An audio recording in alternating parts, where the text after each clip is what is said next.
Thanks for tuning into another episode of Full Retard by Mentally Damaged. Today we have a story from I Don't Work Here Lady. Let's get to it. A caretaker mistakes me as the hired help while I'm mopping my outside deck. I have to prove I'm a resident. After browsing this subreddit for a while, it triggered a memory of mine from a few years ago. Instead of work, this happened to me in my own home, but I still think the story falls under this subreddit category. This is my first post, so if I make any grammatical errors, I apologize in advance. Also, this was 3 years ago, slight paraphrasing in the beginning. Short version bot. Meet the cast. Me, Karen, a grumpy old woman who I have never met before. For a bit of backstory and context, I live in a fairly affluent area in Australia where entitled parents and Karens tend to flock to cafes and my local Woolworths like no tomorrow. Nevertheless, I love living in this suburb. It's a safe area with a strong community, however the rich entitlement can be draining.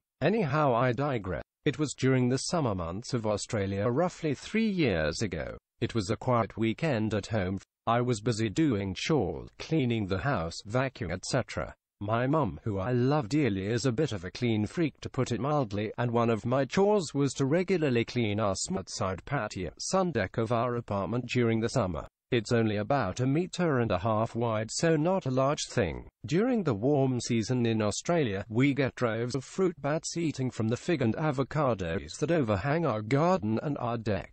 And that year, particularly bad. Bat shit was everywhere. The actual story, so as per usual, I grab a hot bucket of water and the strongest soap we had and got to scrubbing away the bat scat like a woman on a mission, routinely washing away the suds and scat with fresh hot water. It's important for me to note that I live on the top floor of a 4-story building, which means the water will slosh off the side. Yes, I always check over the banister in case any of my unwary neighbors are walking along the sidewalk below. Another piece of relevant info for later is that we have a private enclosed garden area on the other side of the pathway for residents to hold parties. Anyway, there I was scrubbing and sloshing when I smell a distinct scent of cigarette smoke. I look over the side and I see a woman, the Karen and clearly not a resident, puffing a cigarette like no tomorrow. My building complex has a strict no smoking policy in certain areas. One of these areas was our private garden. We had a problem with visitors and residents leaving the cigarette butts in greenery, so building management decided to make a no smoking area policy.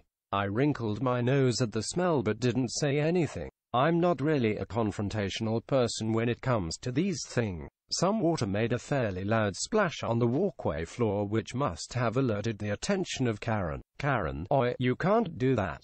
Me, wah. At first I thought she was talking to one of our neighbors' carers for the old couple downstairs, so I ignored it and continued what I was doing. Karen, oi, I'm me, oh me. I point to myself. Karen, in a snippy voice, you can't do that. I'm getting soaked with your dirty water. Me, confused. Our garden is divided by a wide path and elevated about 2 meters above this path, which was also blocked by a thick layer of bushes. There was no way the water could have hit her, but me being the peacekeeper, I reply, oh, I'm sorry if some of the water splashed on you. I'll be done in a few minutes. Karen, no, you need to stop. People live here and you're making a mess of everything. Me, really confused. Ma'am, I'm simply mopping my deck. I do this regularly. Karen, hands on hips, and you shouldn't be cleaning it when residents are in the garden. Me, it clicks. Oh, she thinks I'm a cleaner. I'm a resident here too, ma'am. I live in this apartment complex. This is my apartment. Karen, no.